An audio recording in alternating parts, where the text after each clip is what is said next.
رسول پاک صلی اللہ تعالی علیہ وسلم کے اصحاب میں، حضور اکرم صلی اللہ تعالی علیہ وسلم کی تبلیغ میں جو بہت زیادہ نمایاں کردار ادا کیے ہیں، ان میں حضرت عمر فاروق رضی اللہ تعالیٰ عنہ کا نام بھی سر فہرست آتا ہے۔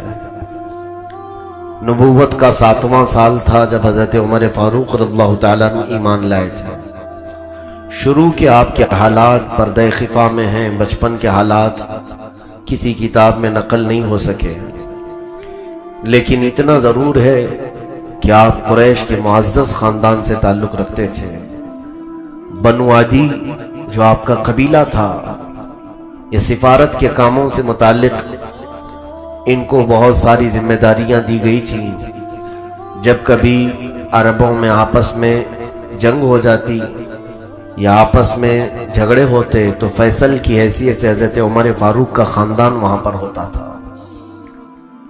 حضرت عمر فاروق رضی اللہ تعالیٰ عنہ بنو عدی میں سے تھے، جس کی وجہ سے سفارت کے کام آپ کو بھی ملے تھے، اور جس کی وجہ سے آپ دور دراز کے ملکوں کا سفر بھی کیے ہیں، شام، یمن اور اس کے علاوہ اور بھی کئی ممالک کا، کہ باہمی نزاع، باہمی جھگڑوں کو ختم کرنے کے لیے آپ ثالث کا کردار ادا فرماتے تھے۔ لیکن اسلام لانے سے قبل جو سب سے زیادہ مسلمانوں کو اذیتیں دینے والے لوگ تھے، کمزور مسلمانوں کو، جو غریب مسلمان تھے صحابہ میں، ان کو سب سے زیادہ اذیت دینے والوں میں بھی حضرت عمر کا نام آتا ہے، کہ جہاں کہیں کوئی اللہ کا نام لینے والا دکھ جاتا تو اسے مارا جاتا تھا۔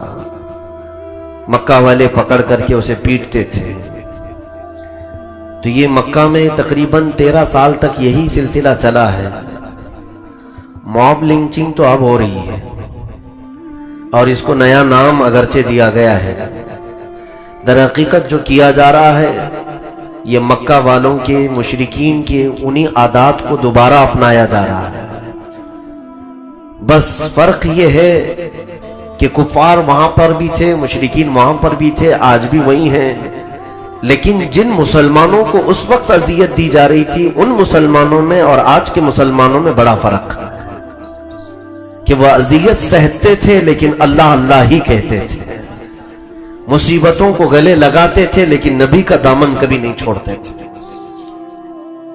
عزیزان گرامی، مجھے آج اس بات پر کہنے میں کوئی دقت نہیں محسوس ہوتی، موب لنچنگ کرنے والے لوگ اس وقت 4-5 لوگ ملتے تھے اور ایک مسلمان کو پکڑ کر مارتے تھے، حرم کعبہ میں بھی، کسی مکہ کی گلی میں بھی۔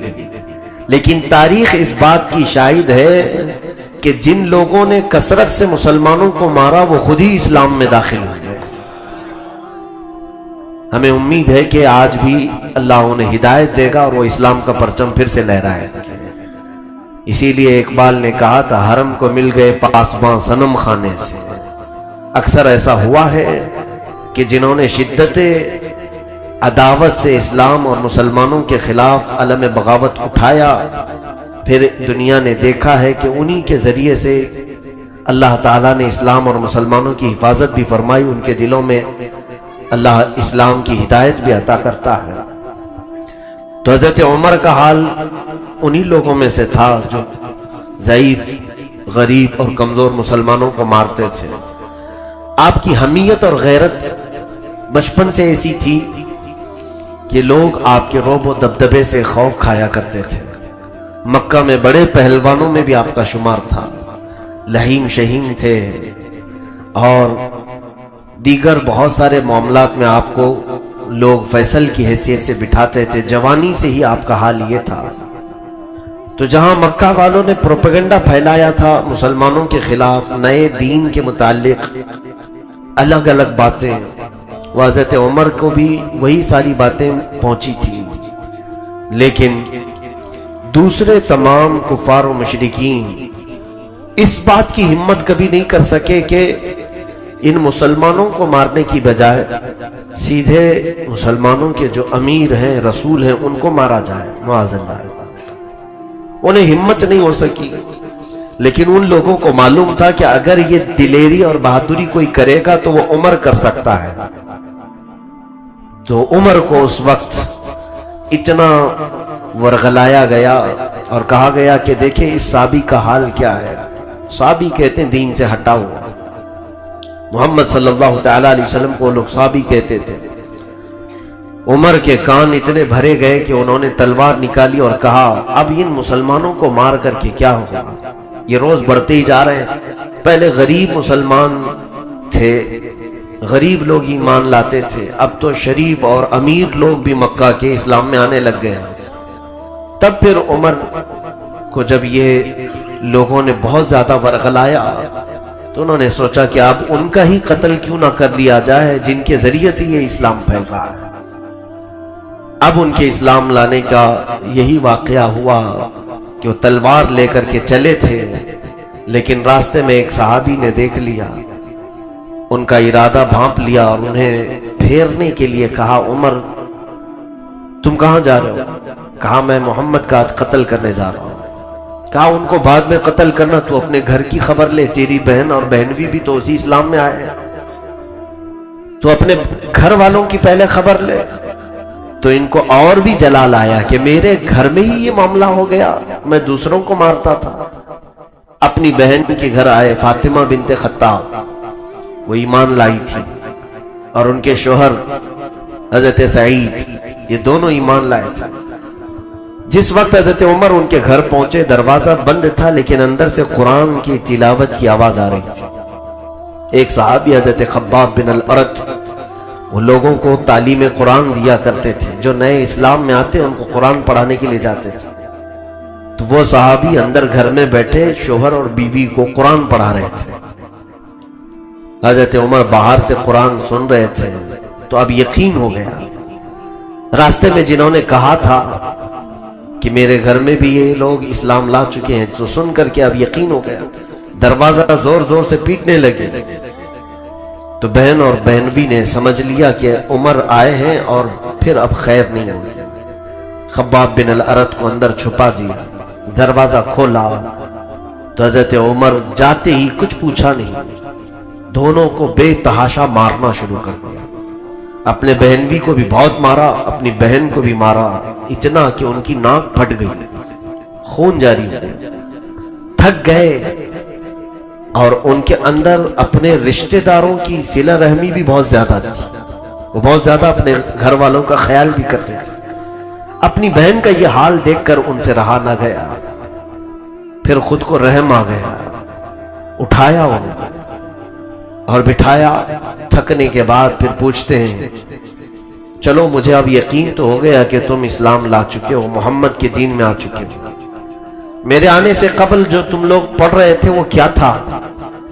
ان کی بہن کہتی ہے وہ اللہ کا کلام ہے، قرآن عظیم ہے، اس میں اللہ رب العزت نے غیب کی خبریں دی ہیں. حضرت عمر نے کہا مجھے بھی پڑھ کر کے سناؤ. وہ مجھے بھی پڑھ کر کے سناؤ اور مجھے وہ قرآن دو. ان کی بہن نے کہا کہ تم ایمان لائے ہوئے نہیں ہو، اور تمہارے ہاتھ میں یہ کلام کا نسخہ نہیں دوں گی، البتہ پڑھ کر کے ضرور سناؤں گی. ان کو پڑھ کر کے سنایا گیا. سورہ طٰہٰ کی شروع کی آیتیں تھیں. بس اللہ رب العزت جب کسی کے دل کو بدلنا ہو تو قرآن کی ایک آیت سے بدل دیتا ہے. جب یہ آیتیں تلاوت ہونے لگیں، حضرت خباب بن الارت اندر سے آ گئے. ان کی آواز میں غضب کی شیرینی تھی. قرآن انہوں نے پڑھ کر کے سنایا. کافی دیر تک حضرت عمر کہتے تھے کہ اور سناؤ، اور سناؤ، اور سناؤ. واللہ ان فی ھذا الکلام لحلاوہ، قسم خدا کی اس کلام میں ایک عجیب سی شیرنی ہے، ایک عجیب سی مٹھاس ہے. اس کے بعد دیکھا ان کی بہن نے، وہ فاطمہ بنت خطاب نے، کہ عمر نے جب آنکھیں کھولی تو ان کی آنکھوں میں بہت آنسو تھے، اور ان کے رخسار پر آنسو نکل کر کے بہہ رہے تھے. یہ وہ کلام معجز ہے جو سخت دل کو بھی نرم کر دیتا ہے. یہ اللہ کا وہ کلام ہے جس کی تاثیر ہے. حضرت عمر نے کہا کہ میں جاتا ہوں محمد صلی اللہ علیہ وسلم سے براہ راست یہ کلام کے متعلق پوچھوں گا. اور ان سے میں سوال کروں گا کہ یہ دین آخر ہے کیا؟ فاطمہ بنت خطاب ان کی بہن نے کہا عمر اللہ تیرا بھلا کرے، تو جا ایک بار ان سے مل تو لے۔ اب تک حضرت عمر کا سامنا نہیں ہوا تھا، صرف مسلمانوں کو پکڑ کر کے مارتے تھے۔ حضور صلی اللہ علیہ وسلم سے سن بھی لیتے کہ دین ہے کیا۔ ادھر حضرت عمر نکلے، ادھر رسول کریم صلی اللہ علیہ وسلم صحابہ کے ساتھ بیٹھے ہوئے تھے۔ اس وقت زیادہ صحابہ نہیں تھے، 39 صحابہ، 39 لوگ تھے۔ اتنوں کے بیچ میں اس میں سے بھی چند لوگ تھے۔ فرماتے ہیں رسول کریم صلی اللہ علیہ وسلم دعا کے لیے ہاتھ اٹھا رہے تھے، یوں فرما رہے تھے اللہم اعز الاسلام باحد العمرین، اے اللہ تو اسلام کو عزت دے دو عمر میں سے کسی ایک عمر کے ذریعے سے۔ ایک عمر بن ہشام اور ایک عمر بن خطاب۔ مکہ میں دو عمر بہت مشہور تھے۔ عمر بن ہشام لوگ نام سن کر کے شاید نہیں پہچانیں گے، لیکن اس کا جب لقب کہا جائے ابو جہل تو ہر کوئی پہچانتا ہے۔ ابو جہل کا اصل نام عمر بن ہشام تھا، اور دوسرا عمر ابن خطاب۔ یہ دونوں عمر مشہور تھے مکہ میں۔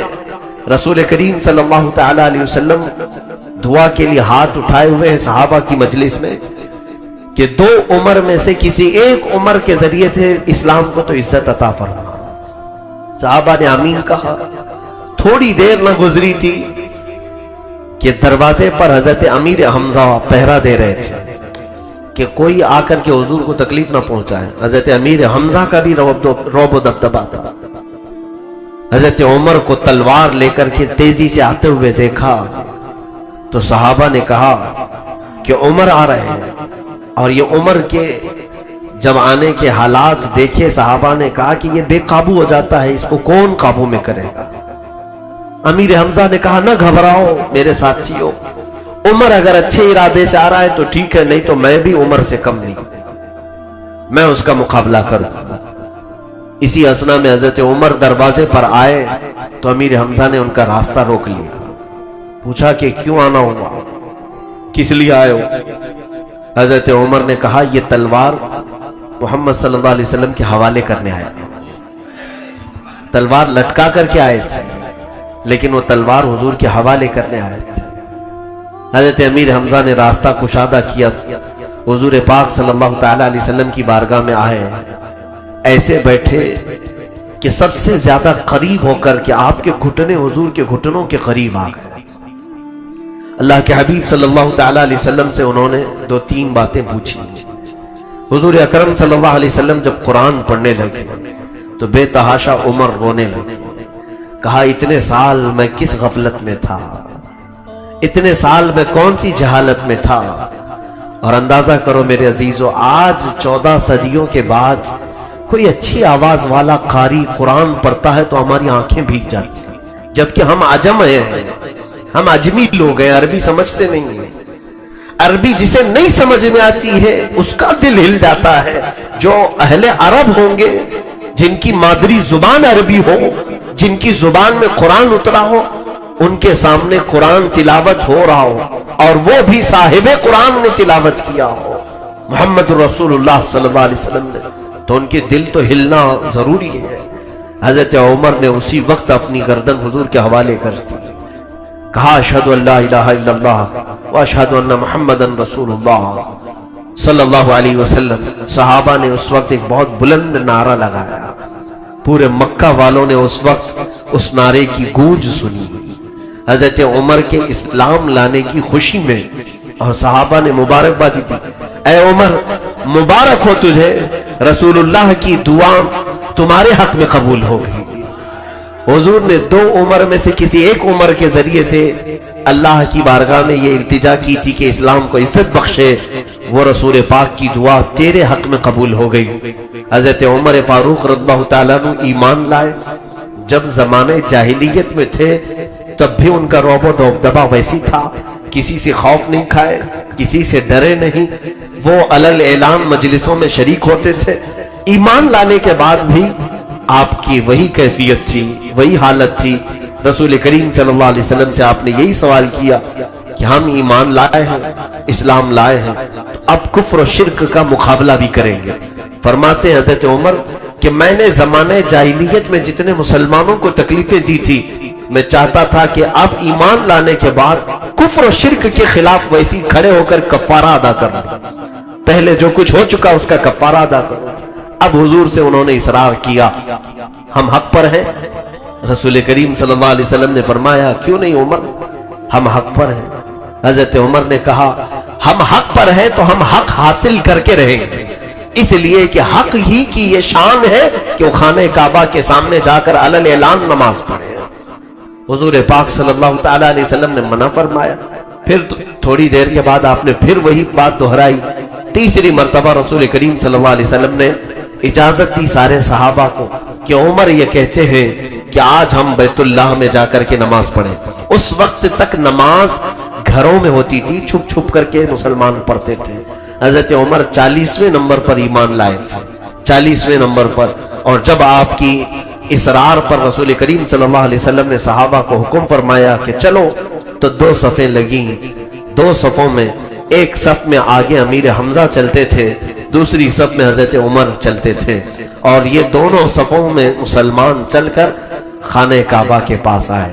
سب سے پہلے حرم کعبہ میں حضرت عمر داخل ہوئے، ان کے خاندان کا ایک شخص وہاں بیٹھا ہوا تھا بنو عدی کا، اس کو بلایا اور کہا اے انسان سن لے، سب کو اعلان کر دے اور بتا دے خطاب کا بیٹا عمر اسلام لا چکا ہے، اسلام لا چکا ہے۔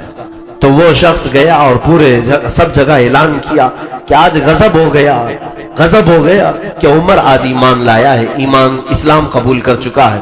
تو مکہ والے بہت سارے جمع ہوئے، بہت سارے آئے، اور جب حضرت عمر فاروق رضی اللہ تعالیٰ حضور صلی اللہ تعالیٰ علیہ وسلم کے پیچھے سایہ بن کر کے ایسے کھڑے تھے کہ لوگوں کو دیکھا مسجد حرم میں جوق در جوق داخل ہو رہے ہیں، ان کو آج ایک بڑی خبر ملی تھی کہ عمر ایمان لائے، تو کچھ لڑنے بھڑنے کے ارادے سے آئے تھے۔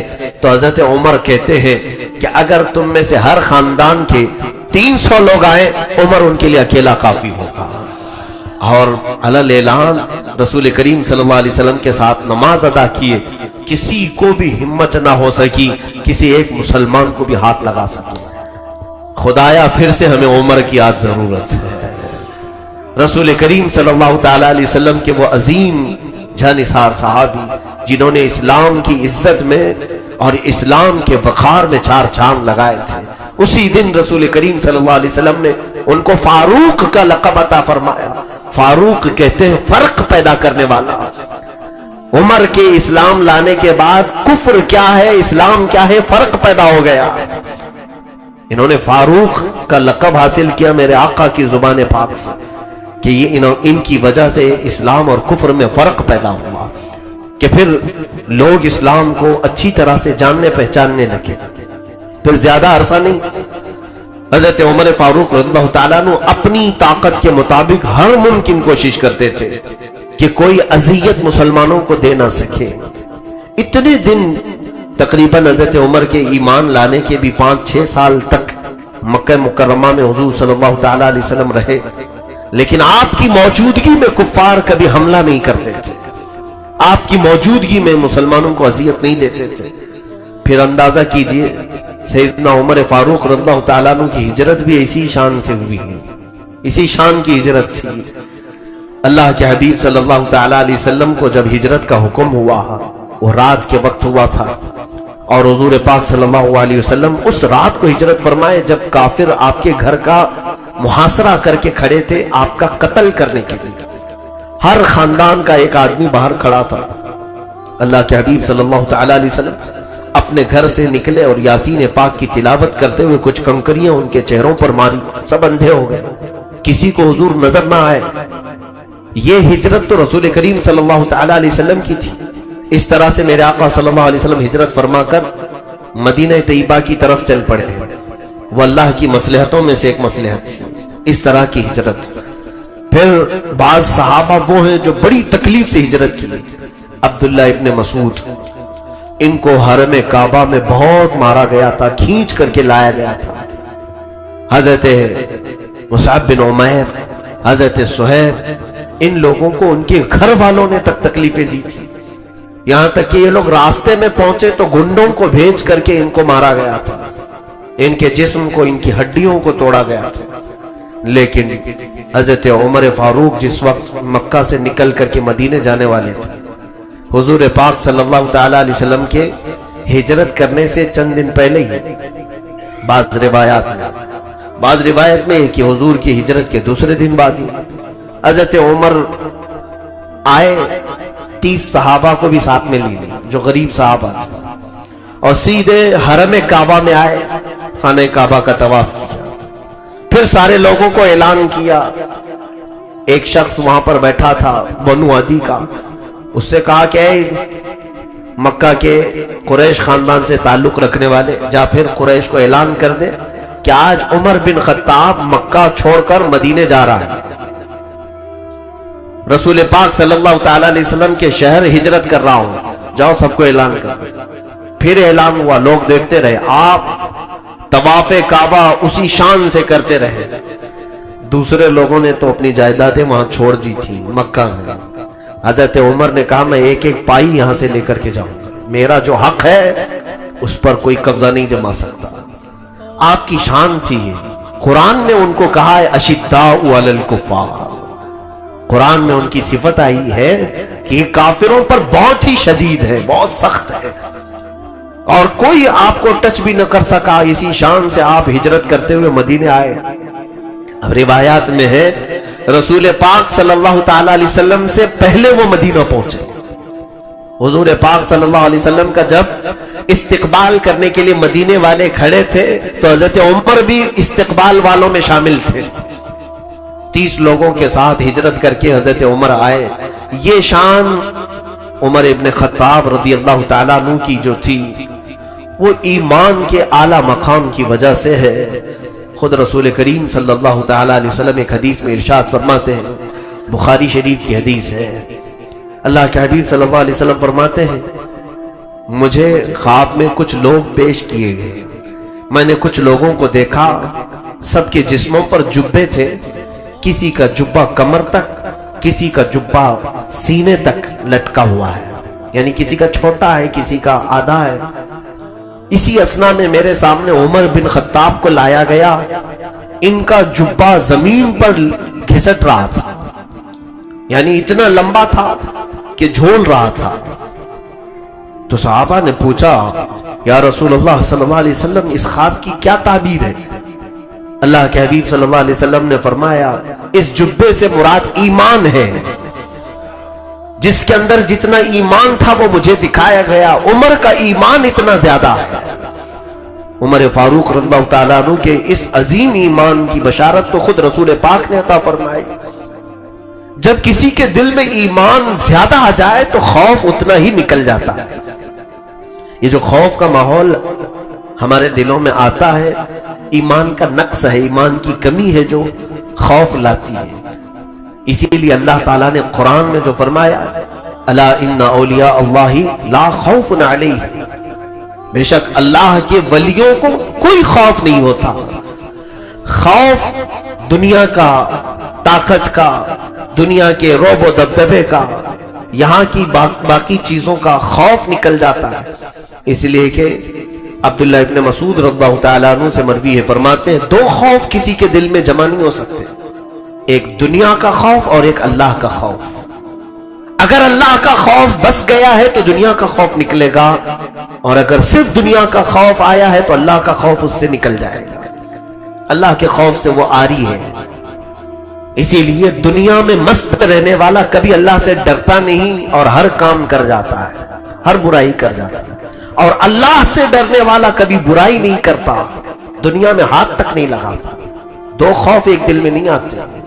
حضرت عمر فاروق رضی اللہ تعالیٰ عنہ کے دل میں خوف خدا بس گیا تھا، اور ایسا رچ بس گیا تھا کہ پھر ان کو کسی بھی رعب و دبدبے سے خوف نہیں آتا تھا۔ حضرت عمر فاروق رضی اللہ تعالیٰ عنہ کے بہت سارے اولیات ہیں، بہت ساری فضیلتیں ہیں۔ اللہ رب العزت نے ایمان لانے کے بعد جو ان کی قلب کو ہدایت عطا فرمائی، میرے عزیزو ایسا بہت کم ہوتا ہے کہ خالص اللہ اور اس کے رسول کے لیے لوگ دوستی کرتے ہوں اور اللہ اور اس کے رسول کے لیے لوگ دشمنی کرتے ہوں. یہ حضرت عمر کا خاصہ تھا. آپ نے جس سے بھی دوستی کی ایمان لانے کے بعد وہ صرف رسول اللہ کی نسبت سے دوستی کی, اور جس سے دشمنی کی وہ رسول سے دشمنی کی وجہ سے کی, اللہ کے دشمنوں سے دشمنی کی. یہاں الٹ گئی ہے بات. اب ان کی صفت میں کیا قرآن کہہ رہا ہے؟ اشداء علی الکفار رحماء بینہم.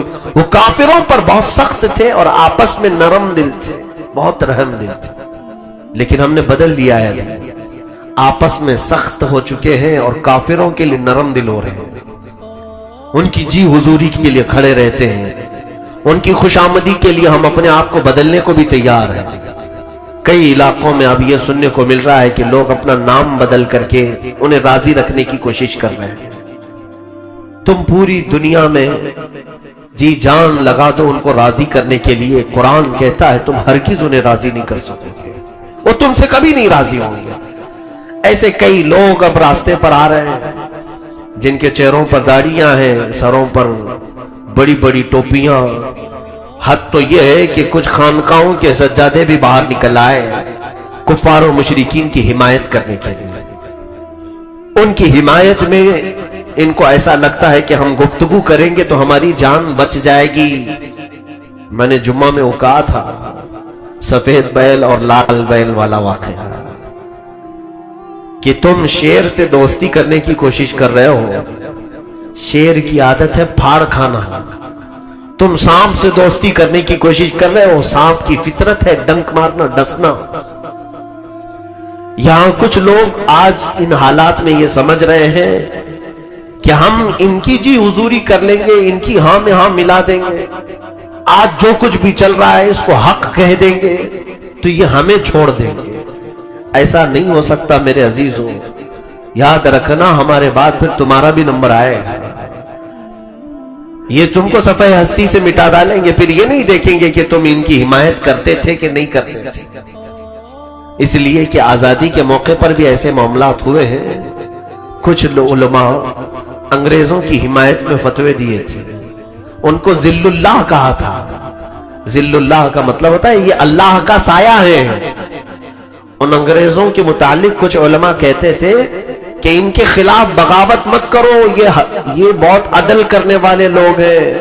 دیکھو انہوں نے ٹرینیں بنا دی ہیں, انہوں نے پٹریاں بچھا دی ہیں, انہوں نے عمارتیں کھڑی کر دی ہیں. ان کی فضیلت میں کچھ تقریریں ہوتی تھی اس وقت, لیکن ہوا کیا؟ ان کی فضیلت میں بیان کرنے والے بچ گئے نہیں.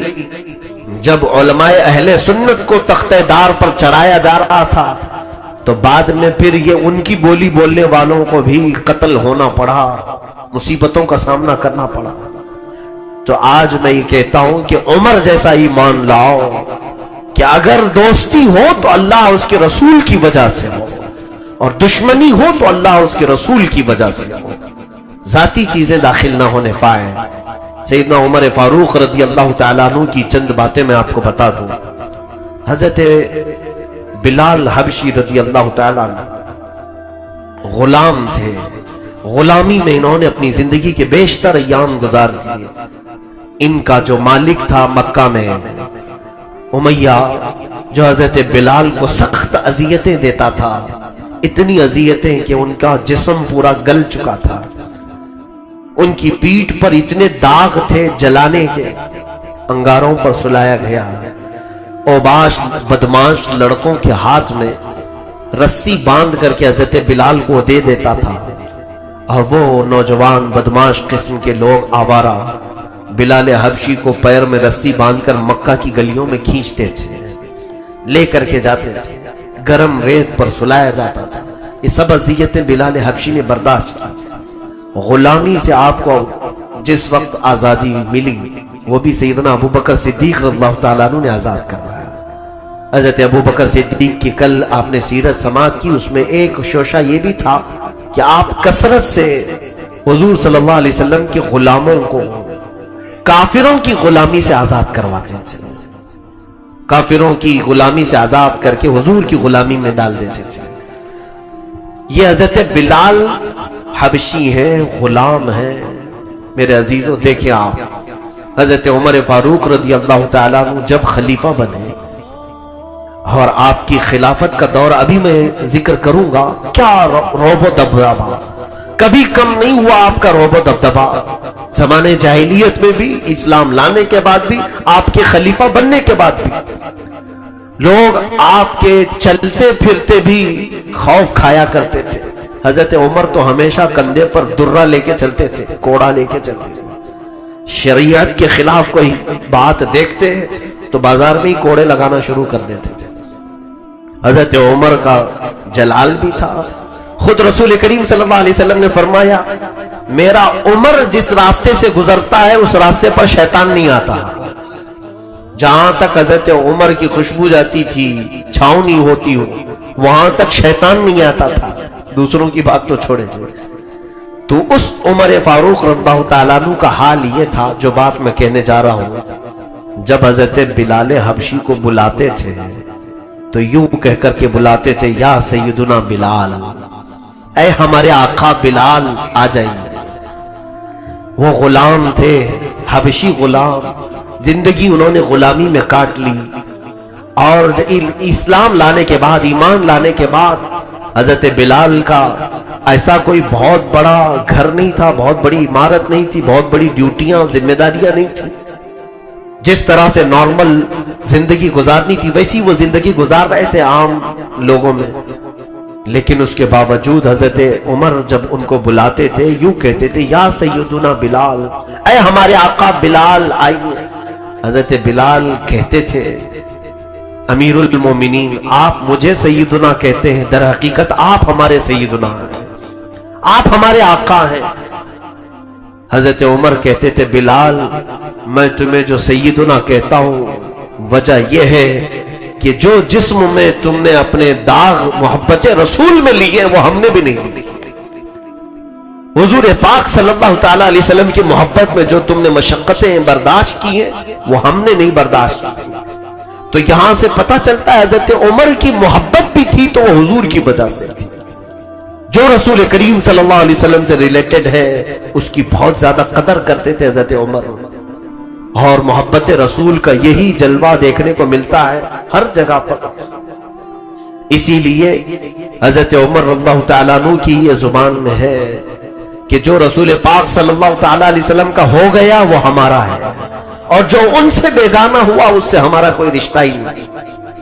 جانتے یار جنگ بدر جب ہوئی، جنگ بدر میں اللہ رب العزت نے مسلمانوں کو فتح عظیم عطا فرمائی. اس میں حضرت عمر بھی تھے. 313 ہی لوگ تھے لیکن 1000 سے زیادہ کافروں کو مار بھگایا. 140 لوگ، تقریباً 140 لوگ، 70 مارے گئے تھے اور 70 قیدی بن کر کے آئے تھے. 140 لوگوں کا نقصان تھا ان کافروں کا. جو 70 قیدی بنا کر کے لائے گئے تھے کہ کافروں کے متعلق حضور نے مشورہ لیا صحابہ سے کہ ان کے ساتھ کیا کیا جائے، ان کے ساتھ کیا سلوک کیا جائے، یہ قیدی بن کر کے آئے. حضرت عمر فاروق رضی اللہ تعالیٰ عنہ سے بھی حضور مشورہ لیتے، حضرت ابو بکر سے بھی. حضرت عمر نے کہا یا رسول اللہ صلی اللہ علیہ وسلم ان کو مارا جائے، ان کو ختم کر دیا جائے، ان کو جینے کا کوئی حق نہیں، کیونکہ یہ اللہ اور اس کے رسول کی دشمنی میں اتنے اڑے ہوئے تھے کہ مکہ میں انہوں نے ایک ننگا ناچ کیا ہے اور پھر ہر مسلمان کو قتل کرنے کی ان کی نیت تھی. آج ہمارے ہاتھ میں آئے ان کو ختم کر دیا جائے، ان کو نہ چھوڑا جائے. یہ حضرت عمر کی رائے تھی. حضرت ابو بکر سے پوچھا تو انہوں نے کہا یا رسول اللہ صلی اللہ علیہ وسلم ہے تو یہ قرابت دار، رشتہ داروں میں سے ہی لوگ ہیں، مکہ والے ہیں، قبیلوں میں سے، خاندانوں میں سے. ایسا کر لیا جائے کہ ان سے فدیہ لے کر کے، کچھ مال لے کر کے چھوڑ دیا جائے، ان سے کچھ مال لے کر انہیں آزاد کر دیا جائے، ہو سکتا ہے بعد میں یہ ایمان لے آ جائے. یہ حضرت ابو بکر کی رائے تھی. حضور صلی اللہ تعالیٰ علیہ وسلم نے حضرت ابو بکر کی رائے کو پسند کیا. پھر ان سے فدیہ لیا گیا، مال لیا گیا اور جنگ بدر کے قیدیوں کو چھوڑ دیا گیا. اب سنیے، جب واپس آئے تو قرآن کی آیت نازل ہوئی ما کان لنبی ان یکون له اسرا حتی یثخن فی الارض تریدون عرض الدنیا واللہ یرید الآخرہ۔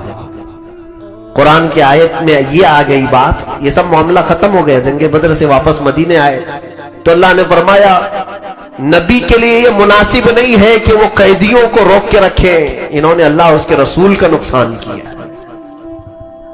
ہونا یہ چاہیے کہ ان کو ختم کر دیا جائے، اور تم لوگ دنیا کا مال دیکھ رہے ہو اور اللہ آخرت کی مال کو دیکھتا ہے، واللہ یرید الآخرہ، اللہ آخرت کو دیکھ رہا ہے، تمہارے لیے آخرت بہتر ہے۔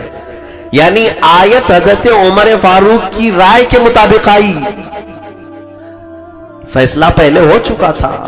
حضرت عمر کو لوگ آج سننا پسند نہیں کریں گے، جو نیوٹرل لوگ ہیں، اگر میں بیان کروں تو جو سیکولر ہیں ان کے دھوئے نکلنے شروع ہو جائیں گے، اب بہت سخت باتیں ہو گئی، اتنی سخت باتیں آج کے ماحول میں نہیں کرنا چاہیے۔ بہت سارے لوگ ہمیں مشورہ دیں گے، حالات نہیں دیکھتے رہے مولانا صاحب، آپ اتنی سخت باتیں کر رہے ہیں۔ اگر حضرت عمر کی یہ حالات نہیں ہوتے تو میں کبھی نہیں بات کرتا، اور حضرت عمر کی بات کرنے میں ہمیں خوف بھی نہیں رکھنا چاہیے، کیونکہ حضرت عمر کی مثال ہم لوگ تو بیان کرتے ہی کرتے ہیں، جن کو آج ہندوستان فخر کے ساتھ ہر جگہ پر، ہر نوٹ پر رکھتا ہے۔ گاندھی جی کی لکھی ہوئی باتوں میں بھی یہ ہے، کہا کہ میں کچھ ہی لوگوں سے امپریس ہوں پوری دنیا میں، اس میں سے ایک عمر ابن خطاب۔ تو وہ لوگ جب یہ بات کہہ سکتے ہیں حضرت عمر کی، تو مسلمان ہونے کے ناطے حضرت عمر کا ذکر کرنے میں خوف کس بات کا؟ الحمدللہ یہ ہمارے اجداد میں سے، ہمارے سلف صالحین میں سے ہے، ہم ان کا ذکر نہ کریں تو کیا پہاڑی چوہوں کا ذکر کریں گے؟ سیدنا عمر فاروق رضی اللہ تعالیٰ عنہ، آپ کی رائے اکثر قرآن کے مطابق آئی ہے، اور قرآن کی آیتیں آپ کی رائے کے مطابق نازل ہوئی۔ یہ ایک موقع نہیں ہے، کئی موقع ایسے ہیں۔ اس کے علاوہ آپ دیکھیں حضرت عمر فاروق رضی اللہ تعالیٰ عنہ کی یہ جو سختی تھی، دشمنان رسول کے لیے تھی، دشمنان اسلام کے لیے تھی۔ جنگ بنی مستلق میں، غزوہ بنی مستلق ایک غزوہ ہے جس میں حضور پاک صلی اللہ علیہ وسلم تشریف لے کر گئے تھے۔ غزوے سے واپس آنے کے وقت ایک انصاری صحابی اور ایک مہاجر صحابی دونوں کے درمیان پانی کے مسئلے کو لے کر کچھ تکرار ہو گئی، پانی کا کچھ مسئلہ تھا، آپس میں تکرار ہوئی۔ یہ تکرار بڑھتے بڑھتے کیا ہو گئی کہ مہاجرین اور انصار بہت سارے صحابہ کو بیچ میں آنا پڑا۔ اس وقت اس جہاد میں ایک شخص تھا عبداللہ بن ابی، منافق تھا یہ، لیکن ظاہر مسلمان۔ منافق کسے کہتے ہیں معلوم ہے نا؟ یعنی اندر سے اس کے اسلام کی دشمنی بھری ہوئی ہے، لیکن وہ سامنے سے نام مسلمان رکھتا ہے، نماز پڑھتا ہے، ٹوپی رکھتا ہے، سب کچھ مسلمانوں کی طرح جیتا ہے، لیکن اندر اس کے دشمنی ہے۔ ایسے آج بھی بہت سارے ہوں گے، ان کو پہچاننے کے لیے ظاہر سی بات ہے غیب کی نگاہیں بھی چاہیے، اسی لیے اس زمانے میں ہم منافق کسی کو نہیں کہہ پاتے۔ رسول کریم صلی اللہ علیہ وسلم چونکہ نگاہ غیب بھی رکھتے تھے، وہ غیب داں رسول تھے، لیکن کچھ مصلحتیں تھی حضور صلی اللہ تعالیٰ علیہ وسلم بیان نہیں فرمائے۔ عبداللہ بن ابی یہ صرف اسی لیے اسلام لایا تھا کہ اسلام کا بول بالا بہت ہو رہا تھا، ہر جگہ دیکھو اسلام کو فتح مل رہی ہے، کافروں کی بہت زیادہ شرمناک شکستیں ہو رہی تھی۔ تو عبداللہ بن ابی مدینے کا رہنے والا، یہ بڑا آدمی تھا، رئیس آدمی تھا، دل میں کہیں نہ کہیں کھوٹ جو رہتی ہے وہ نکل جاتی ہے منہ سے۔ اس نے وہ جھگڑے کو دیکھ کر کے کیا بات کہی جانتے ہیں آپ؟ عبداللہ بن ابی نے کہا، اے لوگوں، یہ مہاجرین مدینے میں بہت زیادہ ہو گئے، یہ آ کر کے بس گئے اور ہم لوگوں کا جینا تنگ کر دیا انہوں نے۔ یہ کمتر لوگ تھے، یہ ذلیل لوگ تھے، اور آ کر کے مدینے میں بس گئے۔ اس نے ایسے سخت جملے مہاجرین کے لیے استعمال کیے۔ یاد رکھیں، زمین اللہ کی ہے، کسی کے بھی متعلق اس طرح کا تعصب جائز نہیں کہ ممبئی میں یو پی والے بہت زیادہ ہو گئے، ان کو نکالنا چاہیے، بہار والے، بنگال والے بہت زیادہ ہو گئے۔ یہ عبداللہ بن ابی کی حرکت ہے، منافقین۔ زمین تمہاری نہیں ہے، اللہ کی زمین ہے، ہر ایک کو حق ہے، انسان کو، ہم اپنی زمین میں جہاں چاہے رہیں، اللہ کی دی ہوئی زمین ہے۔ تو میرے عزیزو، عبداللہ بن ابی نے یہ مہاجرین کے متعلق جب جملہ کہا اور یہ کہا کہ جب ہم مدینے جائیں گے تو دیکھنا ان ذلیلوں کو ہم نکالیں گے مدینے سے، لَيُخْرِجَنَّ الْأَعَزُّ مِنْهَا الْأَذَلَّ۔ اس نے کہا ہم عزت والے لوگ ہیں، مدینے کے رہنے والے، یہ مہاجرین جتنے بھی مائگریٹ کر کے آئے ہیں، ہجرت کر کے آئے، سب کو ہم نکالیں گے۔ حضرت عمر کو وہ جملہ سنائی دیتی ہے، اتنا تیش میں آئے ہیں، اتنے جلال میں آئے۔ حضور صلی اللہ تعالی علیہ وسلم کے پاس آ کر کے کہنے لگے، یا رسول اللہ صلی اللہ علیہ وسلم، مجھے اجازت دیں یا عباد بن بشر، وہ بھی مدینے کے تھے، کہا دونوں میں سے کسی ایک کو اجازت دے، عبداللہ بن ابی کی ہم گردن اڑانا چاہتے ہیں۔ اس نے مہاجرین کے بارے میں ایسے سخت جملے کہے جب تک کسی کو بھی یہ نہیں خبر ہے کہ عبداللہ بن ابی منافق ہے، نہیں کوئی نہیں کہتا تھا، وہ مسلمان تھا، دیکھنے میں مسلمان ہی تھا۔ حضور صلی اللہ علیہ وسلم نے بھی منع کر دیا، عمر پھر لوگ کیا کہیں گے کہ محمد اپنے ہی ساتھیوں کا قتل کروا رہے ہیں، وہ میرے ساتھ جہاد میں آیا، میرے ساتھ جنگ کیا، اس کا ہم قتل کیسے کریں؟ حضرت عمر نے کہا کہ نہیں یا رسول اللہ، اس کا قتل ہونا چاہیے، اس کے دل میں اسلام نہیں ہے۔ حضرت عمر یہ بار بار کہتے رہے، اور اس کے بعد حضرت عمر جب بھی بات کرتے تو قرآن کی دلیل سے بات کرتے تھے۔ حضرت عمر نے ایک آیت پڑھی، یا رسول اللہ صلی اللہ علیہ وسلم، کیا اللہ یہ نہیں فرما رہا ہے استغفر لهم او لا تستغفر لهم ان تستغفر لهم 70 مرہ فلن یغفر اللہ لهم۔ اے نبی، آپ ان کے لیے بخشش کی دعا کریں یا نہ کریں، یا 70 بار آپ ان کے لیے بخشش کی دعا کریں، اللہ ان کو ہرگز معاف نہیں کرے گا۔ یہ اللہ نے جو فرمایا ہے، حضور نے حضرت عمر سے کہا، اے عمر، اگر مجھے یہ معلوم ہو جائے کہ 70 سے زیادہ بار بخشش مانگنے سے اللہ بخش دے گا تو پھر میں اس کے لیے 70 سے زیادہ بار دعا کروں گا۔ حضور نے فرمایا، حضرت عمر چپ ہو گئے، خاموش ہو گئے۔ اس کے بعد عبداللہ بن ابی مر گیا، ختم ہو گیا۔ حضرت عمر کہنے لگے، یا رسول اللہ صلی اللہ علیہ وسلم، یہ ختم ہو گئی بدبو، اب آپ اس کے جنازے میں نہ جائیں، وہ اسلام کی دشمنی رکھتا تھا۔ حضور صلی اللہ علیہ وسلم نے فرمایا، نہیں، میں اس کے جنازے میں بھی شریک ہوں گا، آپ اس کی نماز جنازہ پڑھائیے۔ حضرت عمر کے دل میں نہیں تھا، جنازہ ہو گیا۔ اس کے بعد قرآن کی آیت آئی، وَلَا تُصَلِّ عَلَىٰ أَحَدٍ مِّنْهُمْ مَاتَ أَبَدًا وَلَا تَقُمْ عَلَىٰ قَبْرِهِ۔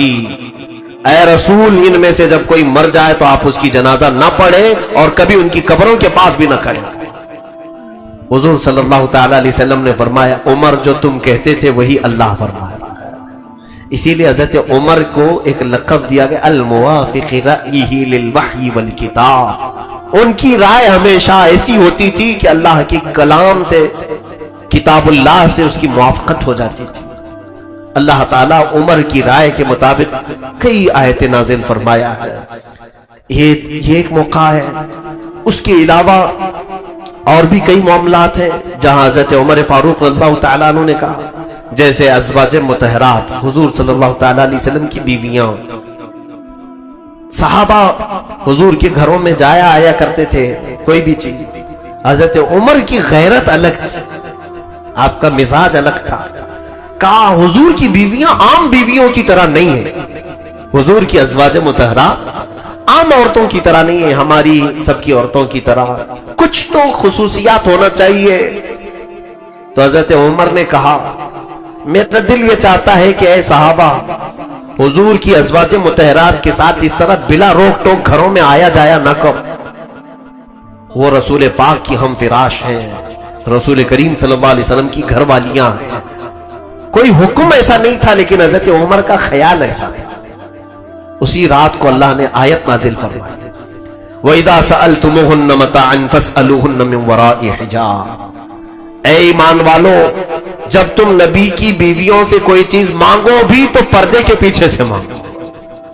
اور پھر اللہ نے قرآن میں آیت نازل فرمائی، یا نساء النبی لستن کأحد من النساء۔ اے نبی کی بیویوں، تم عام عورتوں کی طرح نہیں ہو۔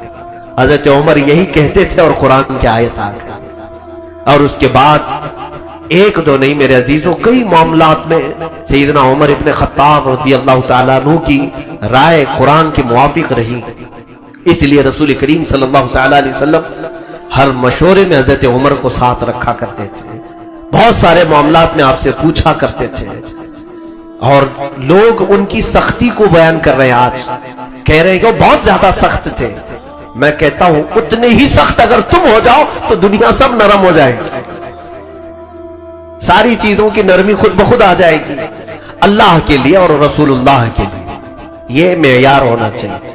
اب میں آپ کو ایک اور ایسی بات بتاتا ہوں جو ہم سب سے جلدی نہیں ہو پائے گا، ہم سب سے ایسا نہیں ہو پاتا ہے، لمبی حدیث ہے، اس کو میں نے تفسیر میں کئی مرتبہ عرض کیا ہے، آج حضرت عمر فاروق کی مجلس ہے اس لیے عرض کر رہا ہوں۔ جنگ بدر میں کئی کافر مارے گئے تھے، اس میں صفوان بن امیہ، صفوان نام کا ایک شخص مکہ کا، اس کا باپ قتل ہوا تھا، امیہ مارا گیا تھا، اور وہ مکہ کا بڑا آدمی تھا، پیسے والا تھا، وہ بہت زیادہ دشمنی میں گھوم رہا تھا، مسلمان کمزور تھے، چھوٹے تھے، مکہ چلے گئے، اب دیکھو انہوں نے تو ہمارے باپ داداؤں کو بھی مار دیا۔ اسی اسنا میں مکہ میں ایک اور شخص تھا، عمیر بن وہب، جس کو شیطان قریش کہتے تھے لوگ، قریش کا شیطان۔ جنگ بدر کی آگ بھڑکانے میں عمیر بن وہب کا بہت زیادہ ہاتھ تھا۔ عمیر بن وہب، اس کا بیٹا قیدی ہو چکا تھا حضور کے پاس، بیٹا یہاں پکڑا گیا ہے اور حضور چھوڑ نہیں رہے تھے کیونکہ فدیہ دیا نہیں تھا، تو یہاں مدینے میں وہ قیدی بنا کر کے رکھا گیا تھا۔ عمیر بن وہب کو اپنے بیٹے کی فکر تھی اور صفوان کو اپنے باپ کی فکر تھی، بات سمجھ میں آ رہی نا؟ اب جب دونوں دشمنوں کا ایک ہی کاز ہو، ایک ہی مقصد ہو، تو جلدی دوستی بھی ہو جاتی ہے۔ صفوان نے دیکھا کہ عمیر اپنے بیٹے کی تلاش میں ہے کہ کسی بھی طرح سے مدینے سے یہ چھوٹ کر کے آ جائے اور مجھے میرے باپ کا بدلہ لینا ہے۔ عمیر پیسوں سے کم آدمی تھا، تو اس نے سوچا کہ کیوں نہ اسی کو میں تیار کر کے محمد کے قتل کے لیے بھیج دوں۔ تو صفوان آیا عمیر کو کہا کہ عمیر تیرے اوپر کتنے لوگوں کا قرضہ ہے؟ کہا فلاں کا فلاں کا فلاں کا قرضہ ہے۔ کہا خرچہ کیسے چل رہا ہے؟ کہا بڑی تنگ دستی ہے، بیٹا بھی محمد نے قید کر کے رکھا ہے۔ تو صفوان نے گلے میں ہاتھ ڈالا اور لے جا کر کے حتیم کعبہ کے اندر، کعبہ کی جو سائیڈ کی جو دیوار ہے اس کو حتیم کہتے ہیں، اندر بیٹھ کر کے پرسنل میٹنگ کی۔ صفوان نے یہ کہا دیکھ تیرے سارے قرضے میں ادا کر دوں گا، مکہ میں جس کے تو نے قرض لیے سب دے دوں گا، ایک شرط ہے۔ کہا کیا؟ میں ایک تلوار دیتا ہوں، یہ تلوار کو زہر میں بجھا کر تو محمد کا قتل کر کے آجا، تیرے سارے قرضے میں چکا دوں گا، اور پھر تجھے جتنا پیسہ چاہیے وہ بھی دے دوں گا۔ کیوں؟ اس لیے کہ میرے باپ کو محمد کے ساتھیوں نے بدر میں قتل کیا۔ عمیر نے کہا بالکل بہت اچھا کام ہے، میں میرے بیٹے کا بھی بدلہ لینا چاہتا ہوں، تو تیرے باپ کا دونوں ایک ہی ہو گئے، ایک حمام میں دو ننگے ہو ہی جاتے۔ تو عمیر نے کہا بالکل مجھے یہ پسند ہے۔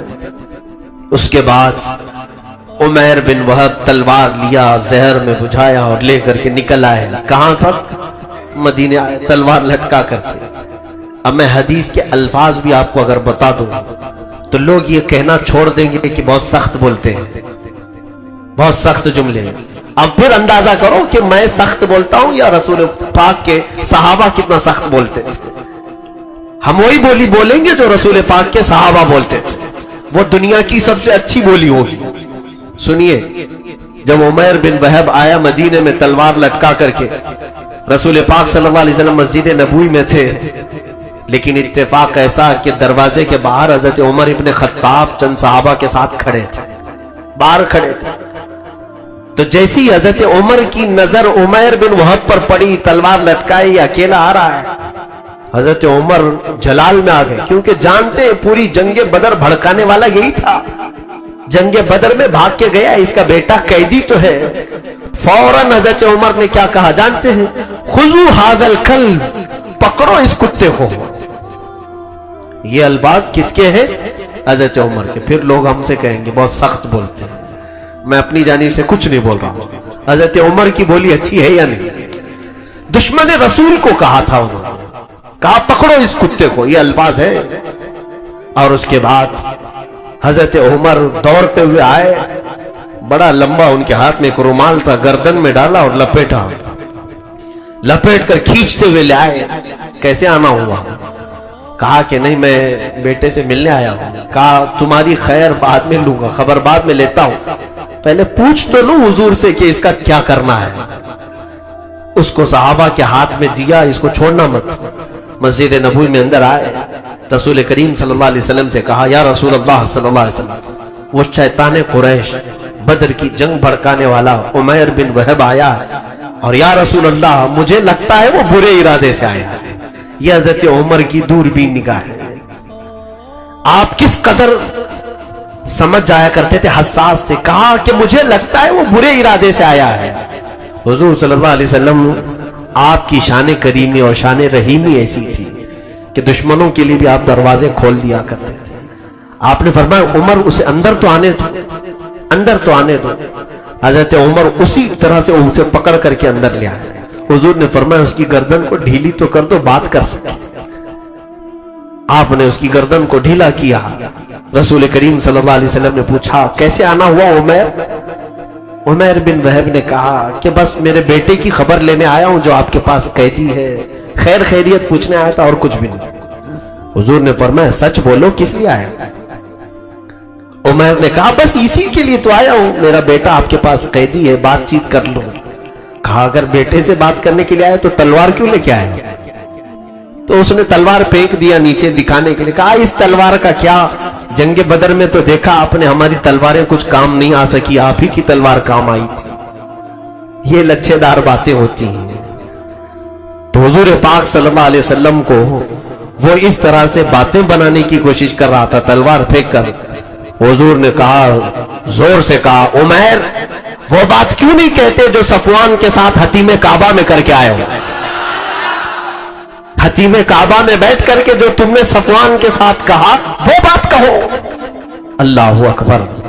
عمیر بن وہب پورے جسم میں راشا طاری ہو گیا، کیونکہ یہ پرسنل بات تھی، راز کی بات تھی صفوان کے ساتھ جو کر کے آیا تھا، کسی کو خبر نہیں تھی۔ پھر کہا عمیر بن وہب نے میں سنتا تھا کہ آپ غیب کی خبریں جانتے ہیں، آج میری خبر آپ نے خود دے دی، اب زیادہ دیر کس بات کی، میں بھی دائرہ اسلام میں داخل ہوتا ہوں۔ انہوں نے کلمہ پڑھا، اسلام لا ہے۔ دیکھیں یہ سچویشن میں بتانا چاہتا ہوں۔ عمیر بن وہب حضور صلی اللہ علیہ وسلم کی بارگاہ میں کلمہ شہادت پڑھ کر ایمان لائے، باہر مسجد نبوی کیا ہے، حضرت عمر اب وہ گمچھا نہیں اپنا ہاتھ ان کے گلے میں ڈال کر آئے، گلے میں ہاتھ ڈال کر باہر لائے اور دیگر ساتھیوں سے کہتے ہیں واللہ انی لخنزیر احب الی، قسم خدا کی پہلے مجھے خنزیر اس سے اچھا لگتا تھا۔ خنزیر برا جانور، یہ بھی لفظ ہے حضرت عمر کے۔ خنزیر مجھے اس سے اچھا لگتا تھا کیونکہ یہ دشمن رسول تھا، لیکن اے لوگوں سنو، واللہ الان احب الی من بعض ولدی، اب مجھے یہ میرے اپنے بیٹوں سے زیادہ محبوب لگتا کیونکہ اس نے اپنے زبان سے کلمہ توحید جو پڑھا۔ عزیزان گرامی یہ سچویشن بہت ہی اہم ہوتی ہے کہ کسی سے دشمنی اس لیے کی جائے کہ وہ رسول کا دشمن ہو، اور کسی سے محبت اس لیے کی جائے کہ وہ اللہ کے نبی کا دوست ہے۔ یہ حضرت عمر کا خاصہ ہے، ایسا سب کے اندر آئے گا نہیں، یہ بولنا بہت آسان ہے۔ یہاں تو حال ایسا ہے برائیاں چھوڑنے والے کو بھی پتہ نہیں کتنی بار ہم اوپر سے نیچے دیکھتے رہتے، کیوں آیا یہ مسجد میں؟ ارے یہ چرسی تھا، یہ نشے والا تھا، جواری تھا، یہ کیسے آ گیا مسجد میں؟ اتنا اس کو گھور گھور کر کے دیکھیں کہ وہ پھر سے بھاگ جائے، نہیں آنا چاہتا۔ عزیزان گرامی یہ فکر بدل ڈالو، نفرت انسان سے نہیں اس کی برائیوں سے کرو، اور جس وقت وہ برائیاں چلی جائیں وہ تمہارا اپنا بھائی ہے، اسے قریب لانے کی کوشش کرو، اسے محبتیں دو، اسے پیار دو۔ رسول کریم صلی اللہ تعالیٰ علیہ وسلم کے پاس جتنے صحابہ آئے، انہوں نے جب برائیاں چھوڑی، حضور نے ان کے بچپن کی اور پرانی برائیاں یاد دلانے کے لیے بھی منع فرمایا۔ فرمایا کوئی اپنے زمانے جاہلیت کی خرابیوں کا ذکر تک نہ کرے کہ فلاں یہ کرتے تھے، فلاں یہ کرتے تھے۔ عزیزان گرامی آج بھی ہم صحابہ کی سیرت میں یہ نہیں بیان کرتے تھے کہ کون کس نے عورتوں کو کیا کیا کیا، شراب کس نے کیا کیا بیچی اور کتنا پیا. مطلق برائیوں کا ذکر تو کرتے ہیں، لیکن صحابہ کی زندگی میں یہ چیزیں ہم ذکر بھی نہیں کرتے. کیوں؟ اسلام جب آ جاتا ہے، توبہ جب ہو جاتی ہے تو ما قبل کو سب ختم کر دیتی ہے. یہ حضرت عمر کی زندگی سے سیکھو. آج یہاں فکر بدلنے کی ضرورت ہے.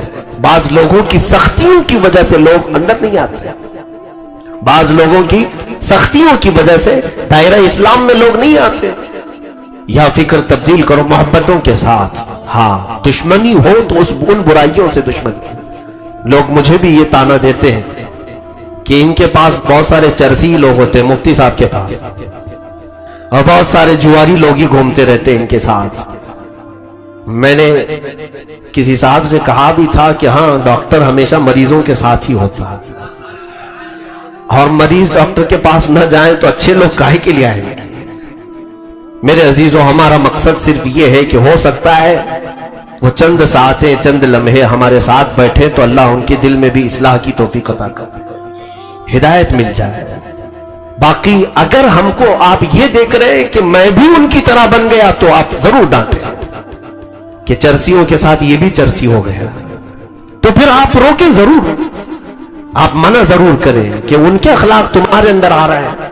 اگر نہیں آ رہے میرے اندر اور میں کوشش کر رہا ہوں تو یہ سنت مصطفیٰ ہے، صحابہ کی سنت کریمہ ہے.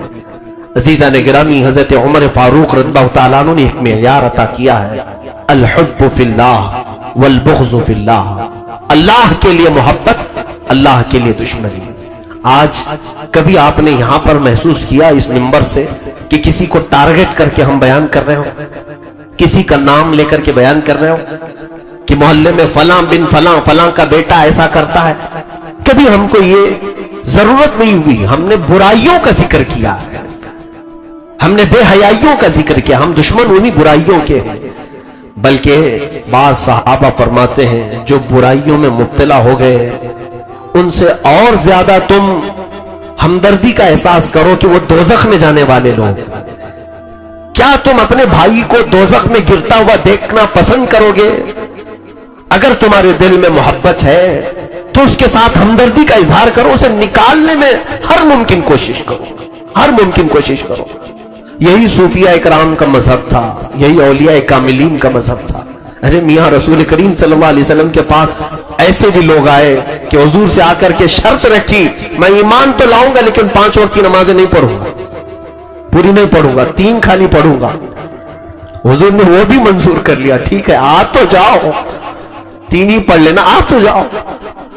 یہ بھی ہے، لیکن وہ آئے حضور پاک صلی اللہ علیہ وسلم کے پاس. یہ اختیار ہمیں نہیں ہے. آپ یہ مت سمجھنا کوئی ایک نماز پڑھنے کے لیے آ رہا ہے تو آپ بھی اس کو 4 معاف کر دیں گے.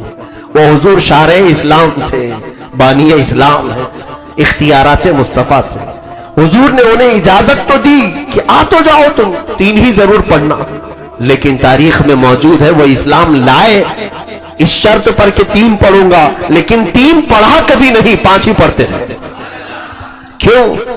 اس لیے کہ جس وقت محبت رسول آ جاتی ہے دل میں، پھر ایک محبت کرنے والے کو ایک ایسے گوارا ہو کہ محبوب 5 پڑھ رہا ہو اور محب 3 کیسے پڑھے گا. ادائیں خود بخود منتقل ہو جاتی ہیں. اسی لیے عزیزان گرامی، سختی برائیوں کے ساتھ کریں اور ان لوگوں کو کسی بھی طرح سے مجال دیں، یعنی میدان دیں کہ لوگ اصلاح کی طرف آئیں، ہدایت کی طرف آئیں. عزیزان گرامی، وقال سیدنا عمر ابن خطاب رضی اللہ تعالیٰ عنہ کی یہ جو خاصیت ہے یہ مجھے سب سے عزیز لگتی ہے، بہت پیاری ہے، کہ دشمنان رسول کے ساتھ شدت کا برتاؤ، سختی کا برتاؤ. کفار و مشرکین کے ساتھ انہوں نے کوئی رو رعایت نہیں کی، حتیٰ کہ جنگوں میں بھی آپ نے ایسی معاملات کی اور آپ نے اظہار بھی اس کا کیسے کیا. دیکھیں آپ کی خلافت میں کتنی فتوحات ہوئی ہیں اس کا اندازہ بھی مشکل ہے.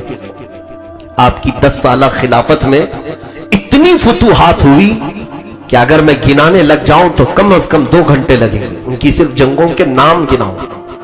کوئی کیسر ہو کسرا، یہ 2 بادشاہوں کی بہت چلتی تھی، یعنی اس زمانے کے امریکہ اور رشیا، اور ہر ایک پر اپنی دادا گیری چلاتے بھی تھے جیسے آج چلاتے ہیں. لیکن ان کی داداگیری سیدنا عمر فاروق کے سامنے چل نہیں سکی.